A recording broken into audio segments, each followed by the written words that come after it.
All right, everybody. Thank you for coming today. Today we're gonna have our very own Marco, and he's gonna present on something that was basically requested, which is the securing your home perimeter. Basically, that's how the focus we try to give to this presentation. Some items for housekeeping. There will not be any physical meetings in the near future. Um, Unfortunately, as all of you may know, uh, that things are not going in the right direction. And in fact, I don't think we have yet seen the worst of this. So please stay safe. Take this seriously. I know you're in California. I don't need to say this, but we do this in California, in Florida a lot, and obviously nobody paid much attention. So please try to stay safe. Mute yourself if you're not asking a question or if you're not participating. I'm assuming I'll let Marco in a minute take over. Uh, but we want you to be aware that we're going to continue doing our meetings online. I actually, believe it or not, I booked my flight for August 14th, thinking that things were going to get better somehow, but we now know that that's not the case. So for now, there's not going to be any physical meetings. Definitely it's going to be virtual. Um, we are moving, or we created a Discord server. The invites are in Slack. So please click on the invite and join Discord. If you want to attend DEFCON any way, you're going to have a Discord account because DEFCON decided to do it via Discord. Also, invitation and membership will be verified. We're a little worried about many bots in Discord. Apparently, there's bots. Some of those bots follow you wherever you go, and they're nosy. So we're gonna address that, and we obviously we wanna create an environment where everybody feels free to speak freely and comfortable. Um, as many of you know, there's been layoffs and they're continuing, but the job channel, I'm posting everything I get every week. So there's still jobs out there. And for those of you who had hit, please, if you need help, hit me up, and we'll try to do our best to refer you or send you whatever descriptions we have. The people that was laid off about a week or two ago, some of them are on their second, third interview. So it looks like there's still enough out there. And we need more presentations for the rest of the year. And since we're not going to meet uh, at the library, which was my intent, and it was going to be a planning meeting, we're going to need more online presentations. I believe we have one coming from Lenin. Again, Lenin did an amazing presentation about the container security. I'm trying to get Christina, who's a great presenter, to give us another presentation. And then there's other people on talking. So hopefully we'll have some great content coming up. But if you feel like you have something together that you would like to present, you will get priority because obviously you're part of the group. So always the presentations will be saved in the YouTube channel. And if you watching this and you want access to Slack and then Discord, you can email us at info@phack.org, and we will give you access. So that again, due to the new variables in Discord, we are getting a little more strict on membership. We want to make sure that if you're going to be there, you're going to participate, and we know who you are. The rules are usually no recruiters because I get complaints all the time that recruiters just start reaching out to people and journalists. You can speak to the journalists all you want. I just don't want journalists grabbing the stuff out of the channel, and we don't know who they are. Other than that, thank you for being here today. And with that in mind, I will pass it out to our very own Marco. So, Marco, take it away. All right. Okay. Everyone hear me? Yeah? Yeah. Cool. All right, so let me present, share my screen. Did you give me presentation? Yeah, presenter. Like, Yeah, so I can share my just screen. you And I should think have. there's only one person um, on mute. So go ahead and unmute everyone. If you can. Okay, now you're a presenter. Okay. There you go. Okay.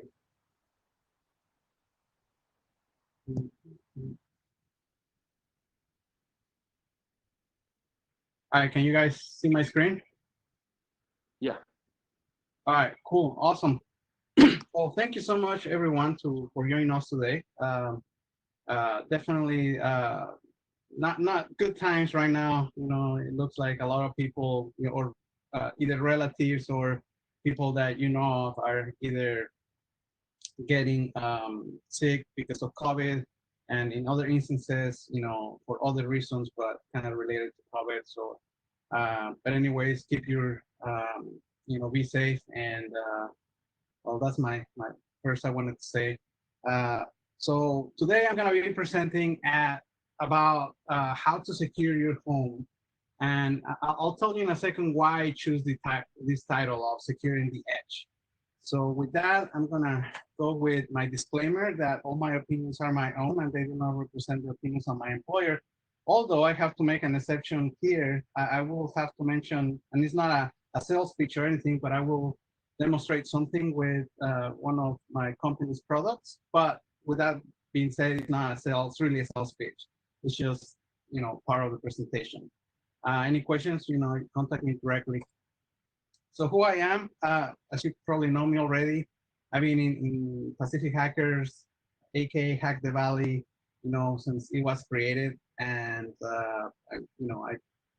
and I've been in the industry for a few years now, and currently working for Fortinet, and I love doing security operations. That's kind of like my expertise, and uh, that's why I really wanted to give this topic because, like Rod said, you know, this was a kind of like an unofficial request. Someone proposed to give a presentation on what are the things that we can do at home, you know, to protect ourselves. And so that's why I picked this topic. So I'm gonna show you different technologies today that is gonna help you to secure your home from the cheapest to the expensive one, but you know, and then at the end you'll take your, you know, you choose which one to take. So with that, the agenda for today, and we're gonna discuss defense in depth. We're gonna compare the technologies, and lastly, I'm gonna do a demo. So why defense in depth? So this is the reason for the title, securing the edge. So as you can see, just from the firewall here, um, firewalls are always in the edge. Now, I have to say, from a modern security operations perspective, firewalls is not the only thing that needs to be, you know, that was kind of like late 90s, you know, early 2000s, you know, way of preventing attacks. But nowadays, you know, attackers are using different things, you know. So that's why, in a defense, in that perspective, you have to have all the things that at one point I mentioned. You have to have a firewall, and that's on the edge. You need to have an IPS IDS system, and then, you know, authentication, you know, endpoint detection and response tools, antivirus, host detection, all those things. And again, this is so since at home I'm thinking, you know, regular people will not have like a web server or will not have any of that. You know, sometimes that's why, you know, we get our modem and then we get one of those like Linksys or, you know, any of those routers, but that's not really, you know, a protection. However, again, attackers are looking for more attractive targets, and your home probably will not be. However, if you do have some servers, then you probably will need something else. As a security professionals, we want to make sure that whatever we're securing, we start from from our house, and making sure our families have the best protection, whether it's an antivirus, whether it is a two-factor authentication, whether, and now even having an option of having a firewall on your home, that is going to block any network attacks. Okay. So this is why I choose securing the edge, because we're going to be talking about firewalls. So what are firewalls? So basically a firewall, and I don't really have to explain it much. You probably know what a firewall is, but basically it's just, the an appliance that is gonna block um, um, connections based on rules. So you can allow ping, you can allow SSH, you can allow HTTP, HTTPS, get into your house, or you cannot. So let's say that you are at home, and this is very common. They don't put it this way, but what it's basically mean, like on a regular home appliance, like a Linksys router, the port forwarding. Sometimes if you have like I don't know, like a Plex server or something along the line, it will say you have to modify these servers in order to talk to the outside. That's basically this kind of like the same concept in a firewall when you're creating the rules. So that's basically it. You're just creating a rule that is going to either block the connection or not. But again, that's late 90s, early 2000s, not so much. Now we're going to be talking about next generation firewalls. And why I mention that is because next generation firewalls is an all-in-one appliance. You have a proxy server built in. You have a application visibility and control, malware protection. It's able to SSL and decrypt SSL communications. And it has like its own website blocker and stuff like that. Now, with that being said, everybody probably in the room here will say, well, do I really need that at home? But then the answer will be depends what you have at home and what you have to secure. And that's basically the concept when you are purchasing equipment for your enterprises. Obviously, I'm just going to focus right now on a home, but then this is just the same general concept that is going to apply everywhere else. So buy what you need in order to secure your environment. If your environment at home it's you have servers, just stuff like that, then you need proxies, then you need firewalls, then you need IDS, IPS, you need stuff like that just to have visibility on your network.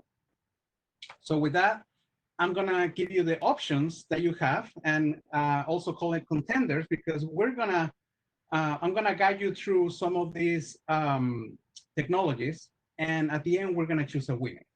So as you can see on this picture, commercial products are kind of like what's on top, and open source is pretty much an airplane. So once you get the access, whether it's, let's say, on a phone, if you root your phone, you enable capabilities that you didn't have before. If you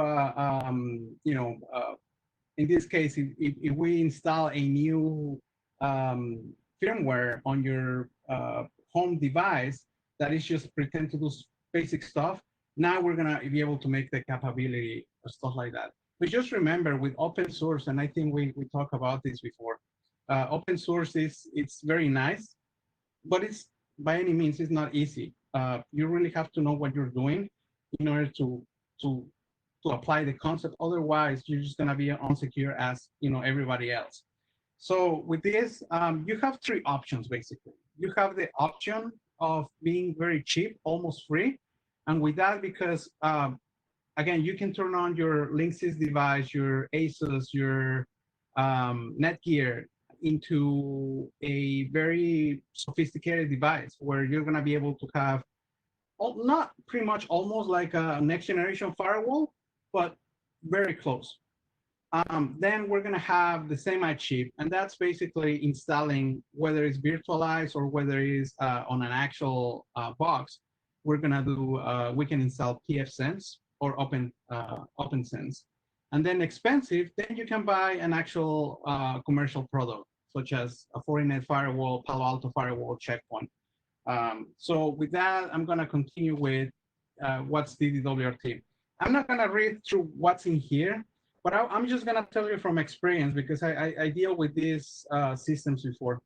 DDWRT is one of my favorites. And the reason why it's one of my favorites is because it has a tons of support for different routers comparing to the other contenders. Pretty much all of them have the same features, but also another thing is it's huge on community contribution.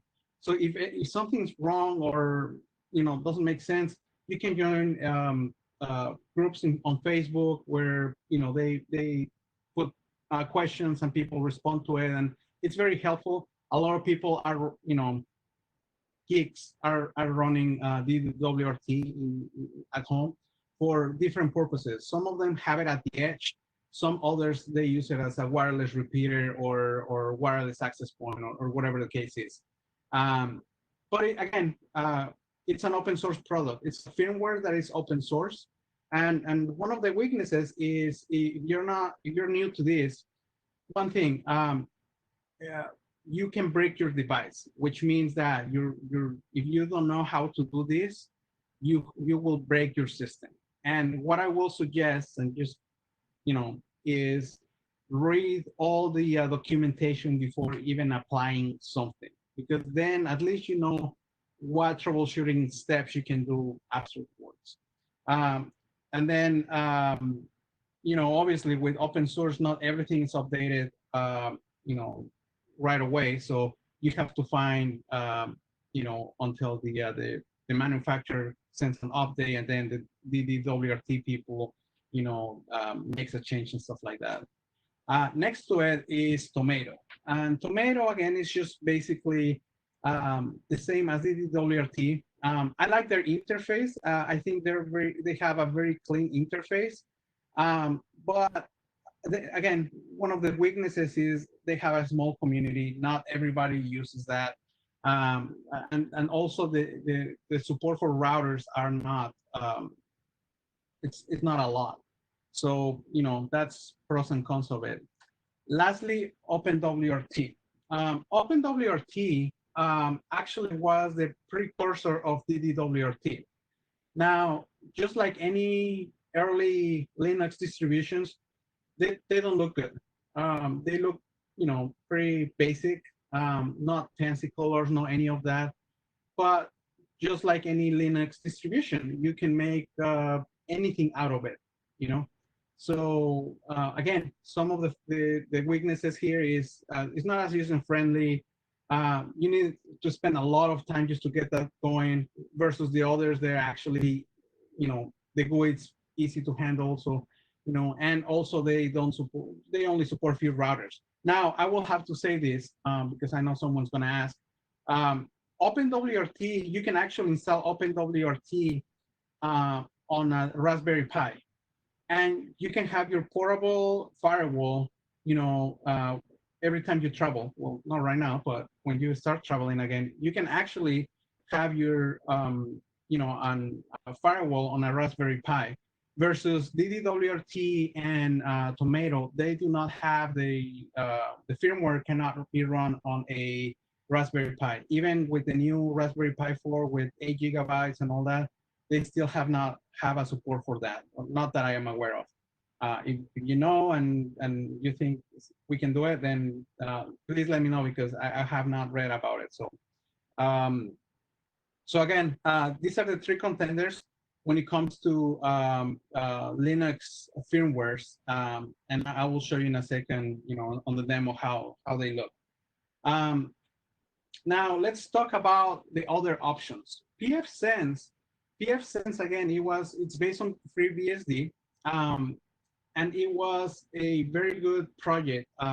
Eventually was bought by Netgate, and that's when they start having like a full-time support, more commercial. But it's still the software itself, it's free, so you can actually download it and try it.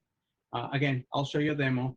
But this one, what I like about pfSense is you can actually make this as a next generation firewall. Now, why at the beginning say it's semi-free or semi-cheap is because if you have a you know spare computer with all computers that you want to reuse again, you can install pfSense, and now basically you don't have to spend any other money on firewalls or anything of that.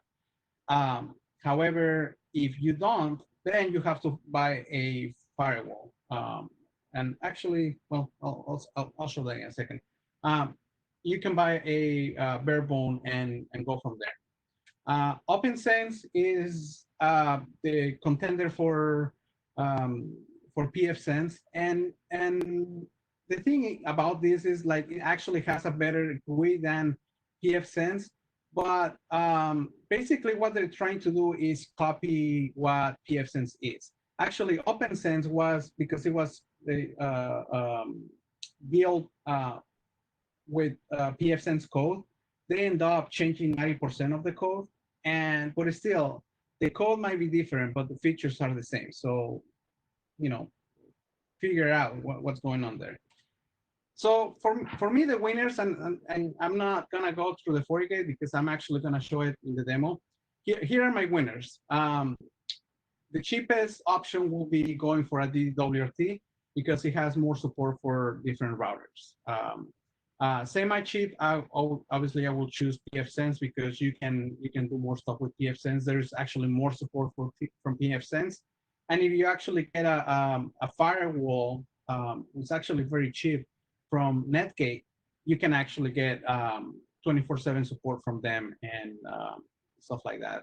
And for the expensive, I choose FortiGate because that's not because that's where I work, but in terms of firewall products that I've been working on, I have to say that FortiGate has lead the way for a while, almost to the point where they knocking down Palo. And Palo, I have a lot of respect for them, especially because they came up with the term next generation firewall.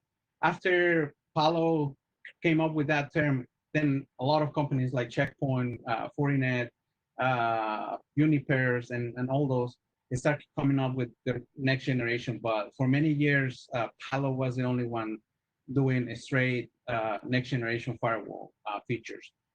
Eventually, Fortinet catch up, and now they're fighting against each other.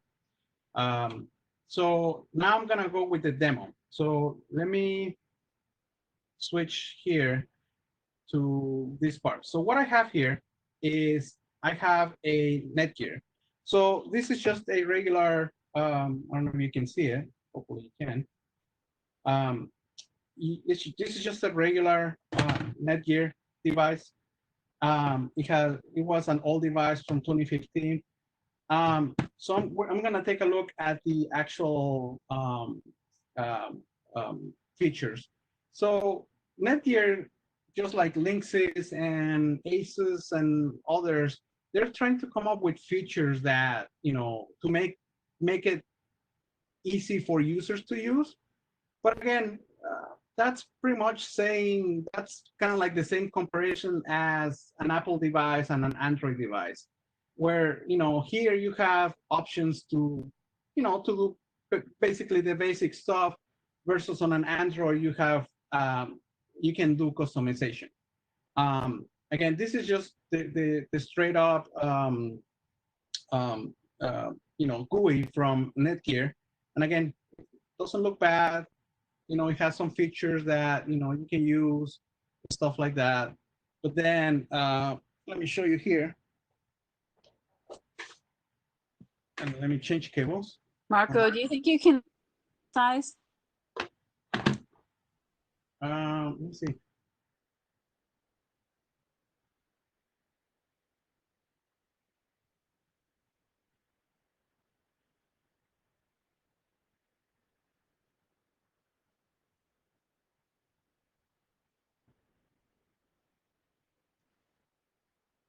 Does it look better? A little better, yeah. Okay, cool. All right. People So can take a picture and blow it up. So what I have here now is this is a Cisco, device, also kind of like old. And I don't know if you probably can see it better, but let me take this out, plug this in, throw the other one away. This one I actually flashed with DDWRT, and I'm gonna show you in a second how DDWRT looks like. Go here. Let's see what my IP is. Okay.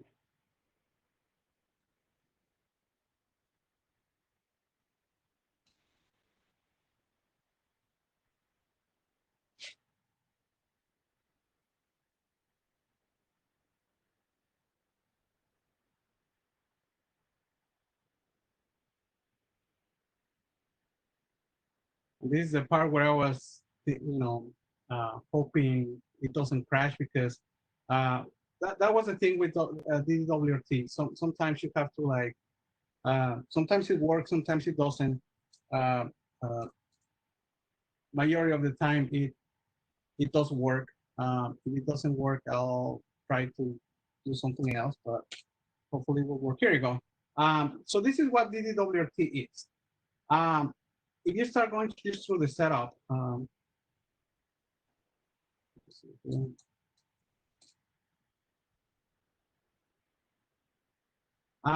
you have a lot of options. You can do dynamic DNS, you can do advanced routing, you can do VLAN, you can create your one port. You can make it make it like a wireless hotspot where you're gonna get the connection wirelessly, but you can make the one port a LAN port. Something along the line.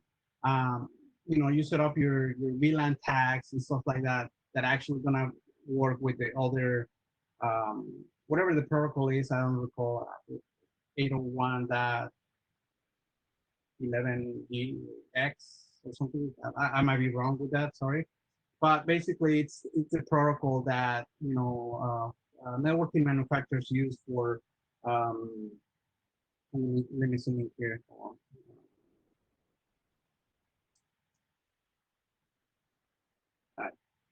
on. I mean, you can create bridges, you can create a bunch of stuff. On the wireless side, I remember Phil, when he gave his presentation about securing your wireless connection. He basically said, well, having a pre-share key, no, that's not gonna do anything. You really wanna have something secure, then create a radio server and use it from there. Well, here you have the option to do that. You have, you just have to enable it. There's obviously setup that you have to do, but that's one way to do it. You can do enterprise, WPA to enterprise. You can do radios. Um, you can eventually like set up your own hotspot if you want to make it like a hotspot, like a captive portal. You can do a NAS because it has a USB on the back, using Samba, stuff like that. Or you can just create your own VPN server. You can actually, one of the things I like about this is you can create your own VPN connection. So you set up this one as a server, and when you are, you know, at somewhere, traveling, you can actually connect to your home network and with a, with VPN, and it's going to be a point-to-point VPN. You can set it as a VPN client, or you can set it as a server. So those are the neat features that it has. On the security side of things, it has some, things that you can enable here, but that's not really the, where this happens. Where actually everything happens is on the command line. And you will see here that it has a command, uh, uh, you know, options here that you can actually do, stuff like that. This is also, that doesn't work anymore. So even if you try it, that doesn't work. But what I did here is I used to have, what was it, Torgar VPN access a long time ago. And what I did is I create a VPN, connection from this device to their service because I wanted to access, I wanted to have a full-time VPN connection to a server that has connection in Mexico. And you wonder why you want to do that. Well, it's because, as you probably know, there's some Netflix series that, that are not shown in the US that are in Mexico. And, I wanted to see that or any other content in Mexico. So that's the reason why I created this. But this is one way to do it.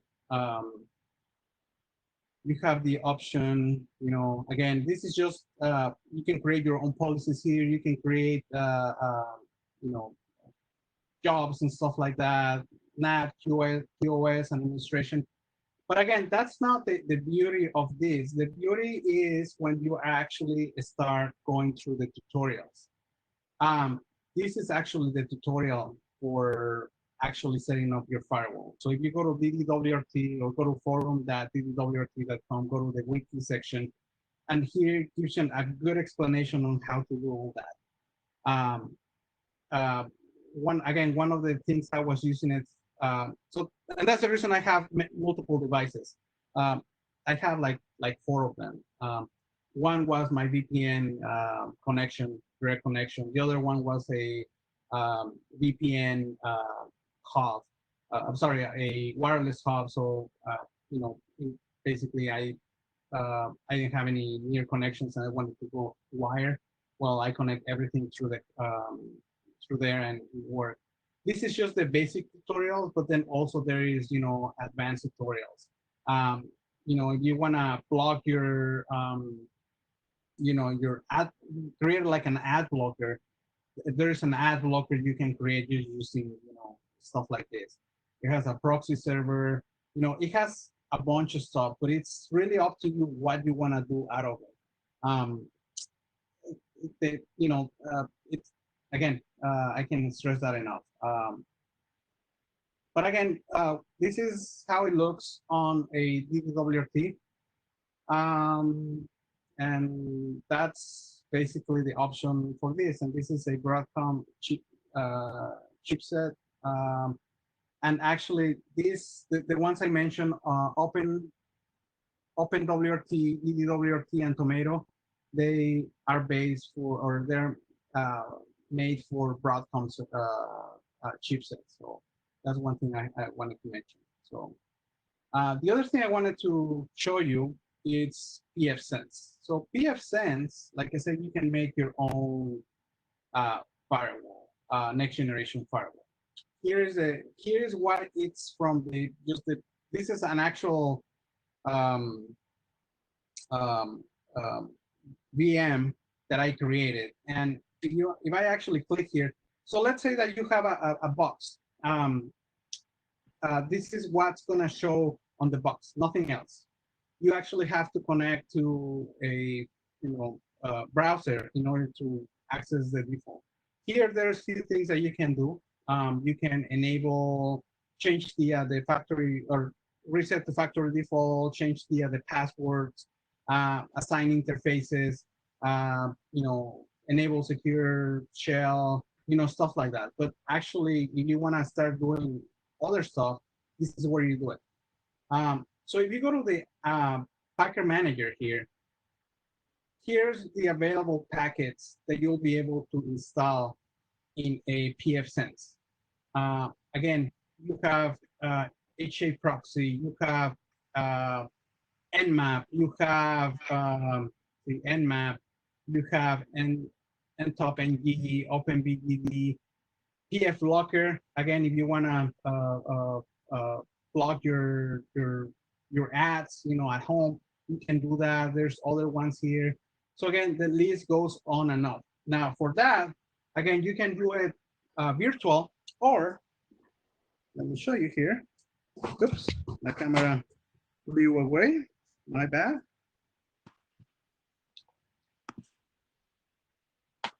Sorry about it. Give me just a second.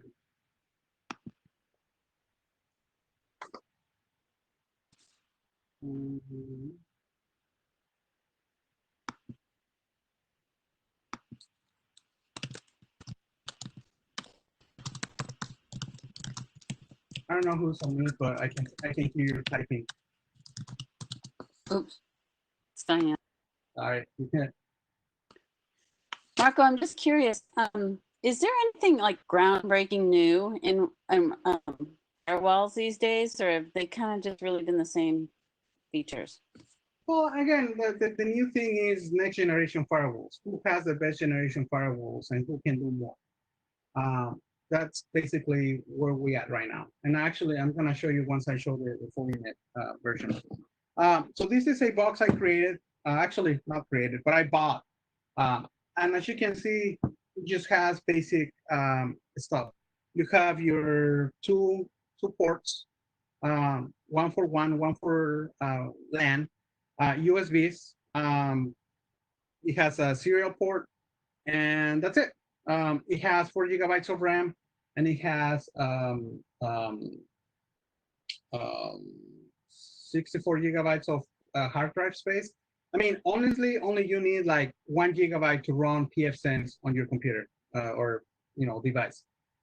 As RAM, obviously the more RAM the better, because depending on the processes that you're running, you can, that's where your feature is gonna be. Okay. Did that answer the question, Diane?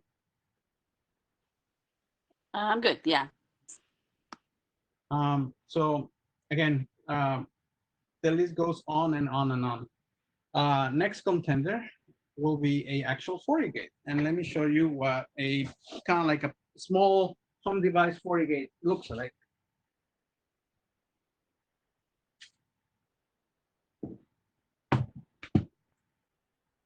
Hey Marco, I think you can zoom in the screen again. I think it's still shot a little small, brother. If you can. Oh. All right. So this is what a FortiGate device is. This is a FortiGate 60E, and it has the wireless capability. So actually, yeah.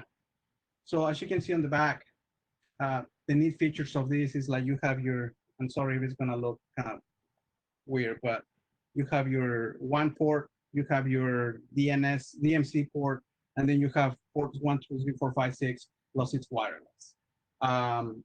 You have your console port if you need to, boot up, through the console. And that's pretty much it. This one has, for example, one and 1 2. That's obviously for high availability. So if something goes down, well, we can do it from there.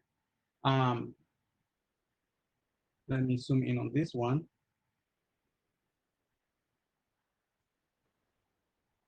This is a next generation firewall. By default, this is just the basic, setup. It only has switch controller, VPN, Wi-Fi controller, and all that. But technically, you have proxy, you have intrusion, IP edge, you have a web, a WAP, you have an email filter, so you have an email server, advanced endpoint control. You have, you are making certificates, generating certificates for stuff like that. It's like a certificate authority, domain IP reputation. So the list goes on and on and on. Forti Sandbox is obviously a sandbox, malware sandbox, and it connects to the cloud. So again, I'm not doing a sales pitch of how good Fortinet or FortiGates are. I'm just telling you what's in this one. But in reality, it is the same thing as what Palo and what Checkpoint and what the others are doing. The thing is the race is who can make it better, who can make it things faster without impacting the machine. I have to tell you, and you can actually read it, don't quote me on this, not because I work for Fortinet, but one of the reasons why FortiGates are leading against like Palos, for example, is in terms, for example, SSL decryption. When they doing that, it takes a lot of resources on a Palo Alto a box versus a FortiGate. It doesn't take a lot of resources. So again, why and how they're doing things, I don't know, but that's one of the options they have. It also has a pretty picture. So let's see. Right on the bat, you will see that you will have, connections. It will show you your graphs of how your internet connection is, your resources. If you have, you're using HTTPS. Now, here's another thing that I have to be honest, and this is where you have to be, you know, um, you have to decide what you want to do. Uh, with having a commercial product, sometimes you buy a subscription to a trade intelligence. So, for example, 40 Net has their 40 guard security service. And basically, they are the ones who update the latest antivirus, the latest URLs, malicious URLs, malicious IP addresses, and stuff like that. And and that comes with the box.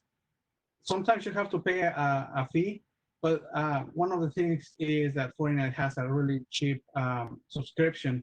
If you decide to do the same with a pfSense, yeah, it will have that feature, but you have to pay elsewhere.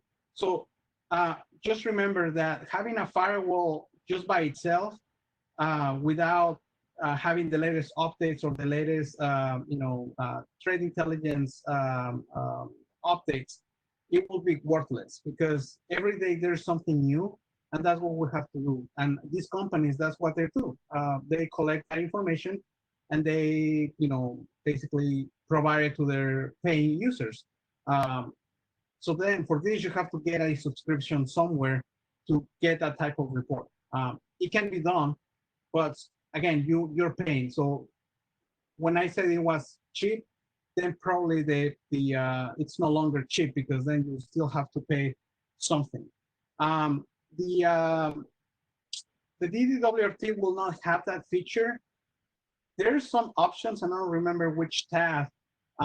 You can block some malicious URLs, but it's just giving you like a list. Imagine if you have to put every single list of or URLs for all the malicious URLs out there. It's gonna be like, it's never gonna end. So that's why buying a subscription is better. Let's see. All right, so with that, let's talk about the advantages and the disadvantages. So one of the advantages of using these free solutions are obviously they're scalable, they're customizable. It can be tailored or customized to your needs, and you don't have to have like vendor lock-in. So you don't have to pay Palo Alto, you don't have to pay Fortinet or anything. At times there is a high quality software with this, but and you can have a really good security, but if it's set up correctly.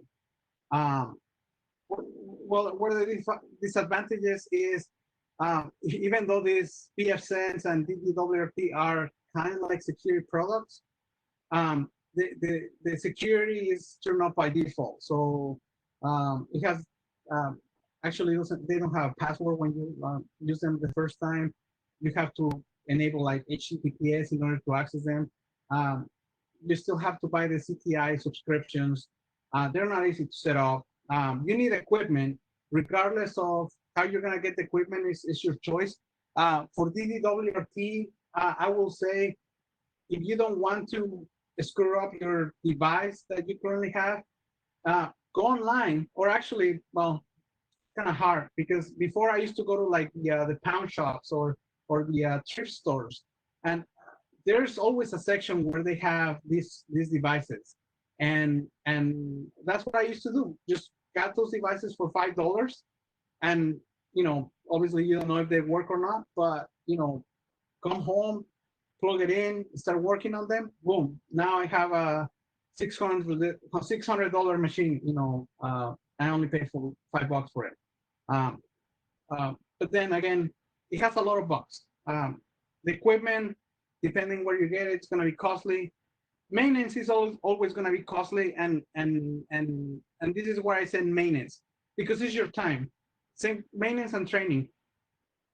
depending how much time you're putting into to learn these technologies, that's the cost.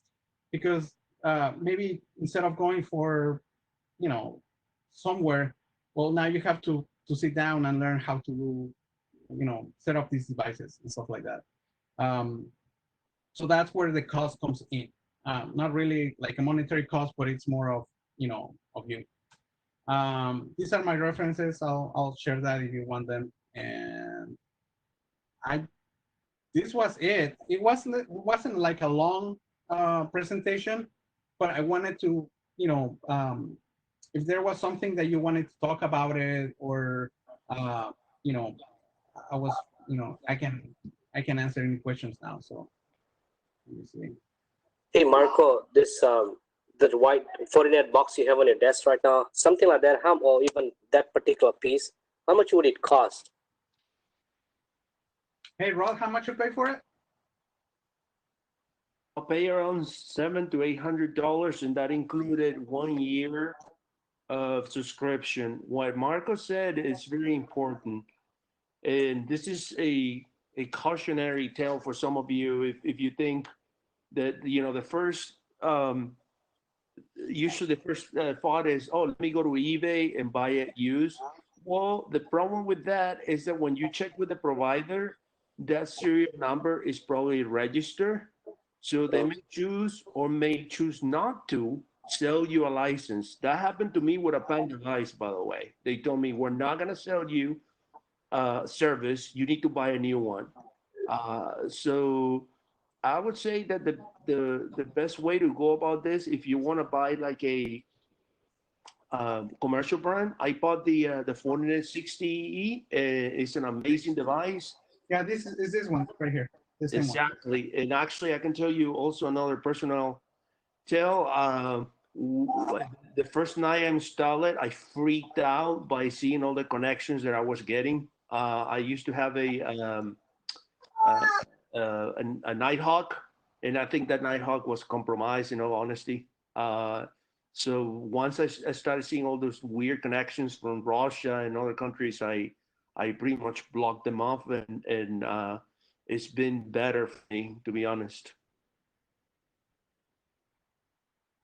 The throughput is 1 gigabit, but most likely it will depend obviously of your last mile, to call it a certain way, from your house or apartment to the provider. Cool, thank you. Into the chat. Okay.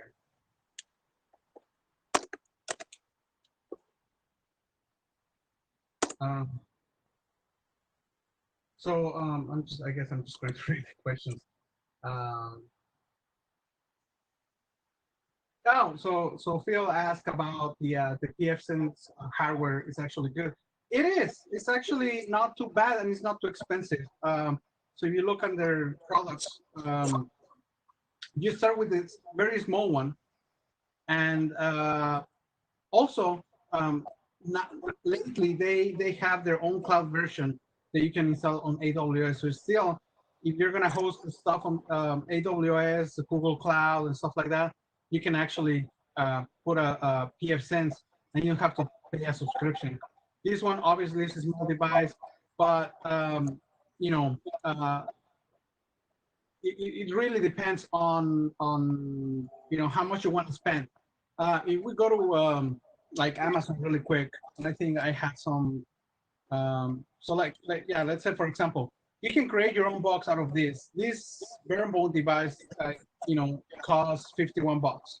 But again, doesn't have anything to it. So you have to buy the everything else. You have to buy the motherboard, the RAM, the whatever. But if we do PFSense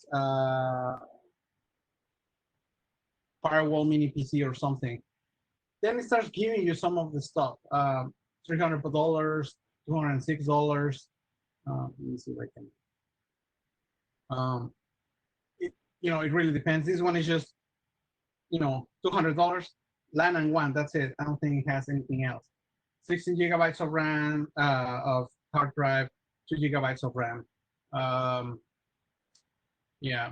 So let me see what other questions. what does 40K telemetry mean? That's a good question. I'm not a 40net guru, but it's so you have to understand 40net makes a lot of security products, and that's what we call the fabric. We have a sandbox. We have, these devices are they could also be a router. So they have SD-WAN capabilities. They have, a lot of options that you can add. And basically, the telemetry is, how are they connected and stuff like that. But again, don't quote me on that. I will definitely research more if you're interested. Um, um,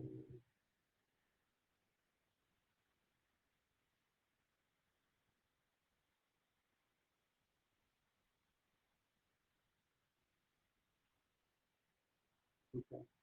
I think that's it. Any other questions? You don't want to type, you can speak up.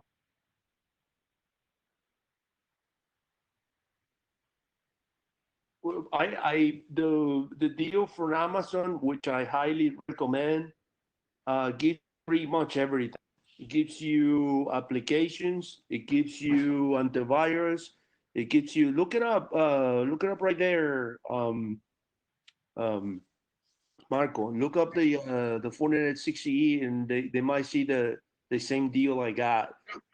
Uh, The appliance itself is 60E.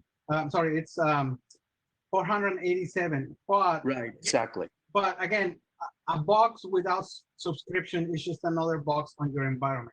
Right. You have to pay the subscription.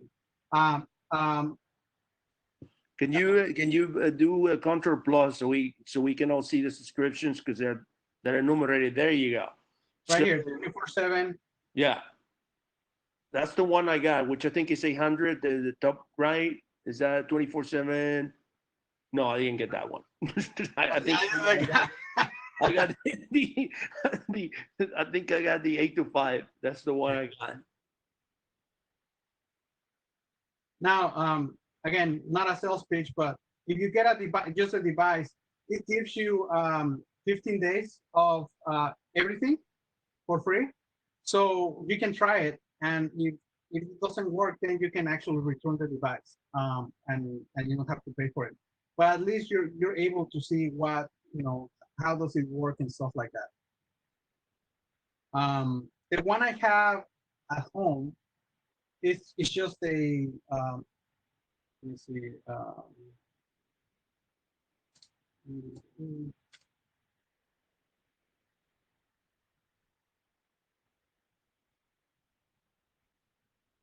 Yeah, so this is the device. A bunch of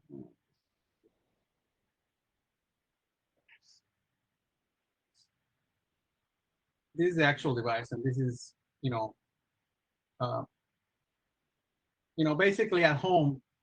I have a very expensive product, uh, and because I'm a foreign employee, they give me the subscription for free. But I love the device because you can do a bunch of it. Um, there's a lot you can do with it, and I do have servers, and that's why I want to protect my stuff. But again, you have to really spend the time of learning everything. And I'm not a subject matter expert. I work for the company, but I actually don't touch Fortinet products. But I have to use Fortinet products, so I have to have familiarity. But then when it comes to like asking questions, and I rely to the actual people. So The pans are great too. I had pans for I had a pan for almost 2 years, 3 years, and unfortunately, it was a pan 200, and it got it was only 100 uh,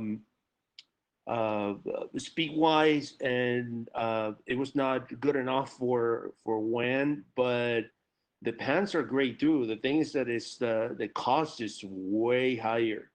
yeah, yeah, and that's the thing with subscription. Sometimes it's not the box what you're paying, but it's a subscription.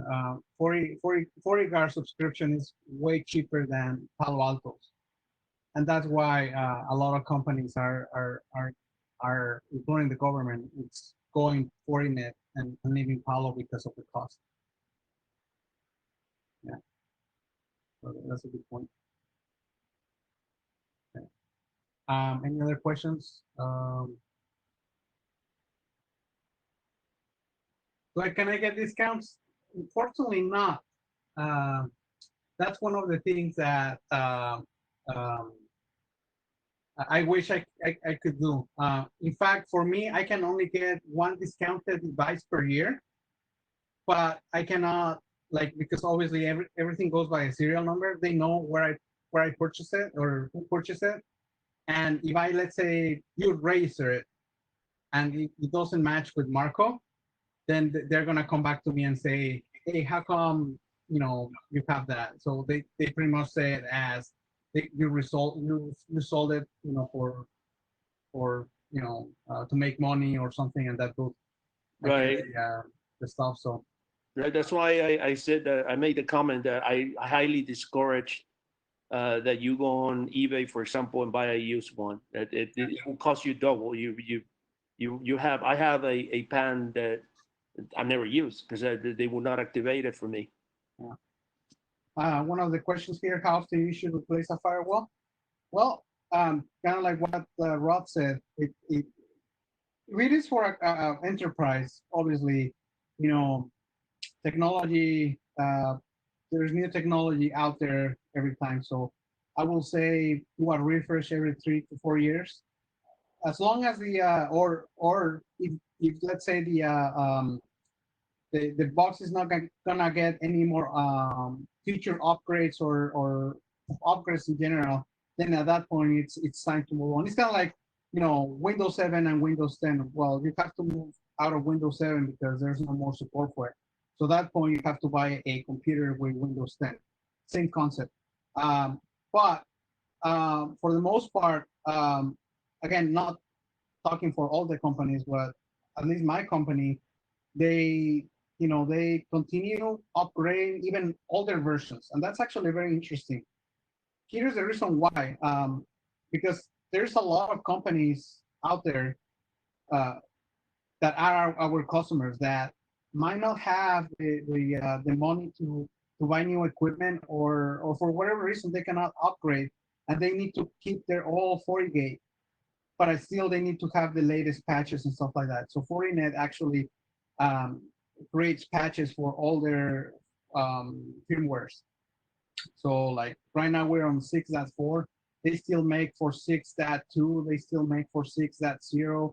They still make for 5.5, 5.2.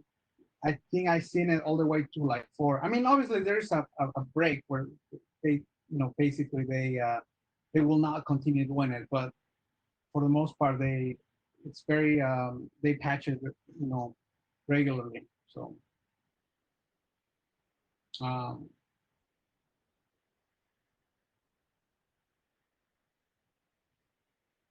so Christina, so why you need a firewall then for? Okay. Yeah, if your machine is not connecting to the internet, why would you even buy a device like this? No, but what do you mean? Like the machine is not connected to the internet? So somebody asked a question that if the machines were not connected to the internet, if you still had to pay for a license. So the answer is yes. And Christina said, "What would you need a firewall?" And I agree. If you're not, Oh yeah. Okay, now I get it. Okay, yeah, like I said, you only install a firewall depending on your needs. How secure, if having just a firewall, because this is about psychology too.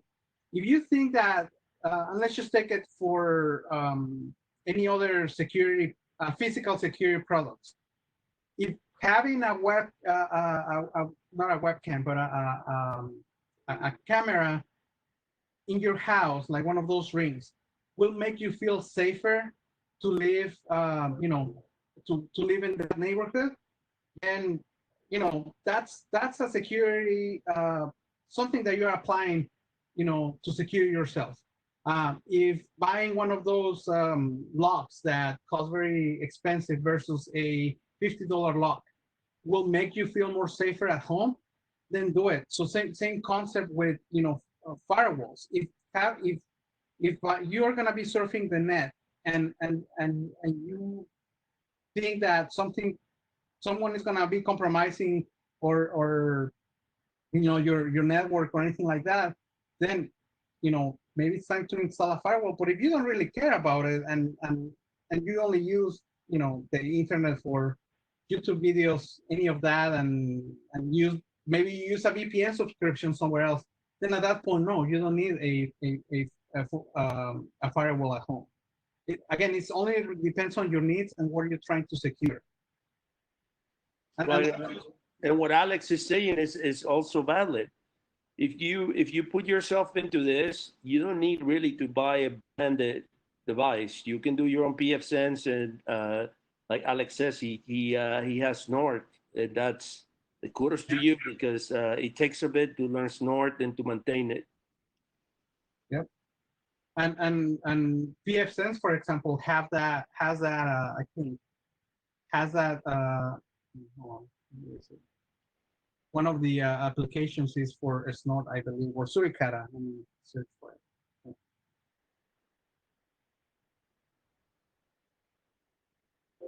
No. Oh, I thought I had it. Oh, never mind.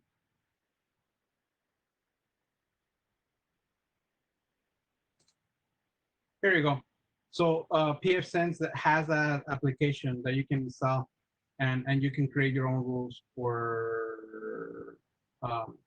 it's not Right. Well, also there's a caveat when using Snort or Suricata, which is Suricata is what happens after. It's almost like MariaDB and MySQL. When Cisco bought Snort, then they created Suricata. The thing about this frameworks, they're amazing, but you need two things. One, a device that can actually scan packets on the go, and two, you need huge storage if you're really processing the logs, because you can be overwhelmed pretty quick. In fact, one of the ways to actually attack Snort defense technologies is to overwhelm them with packets, because if in the back end there's not a either log rotation or a good log setup, you either are not going to see it, or the device is going to get slower or even crash.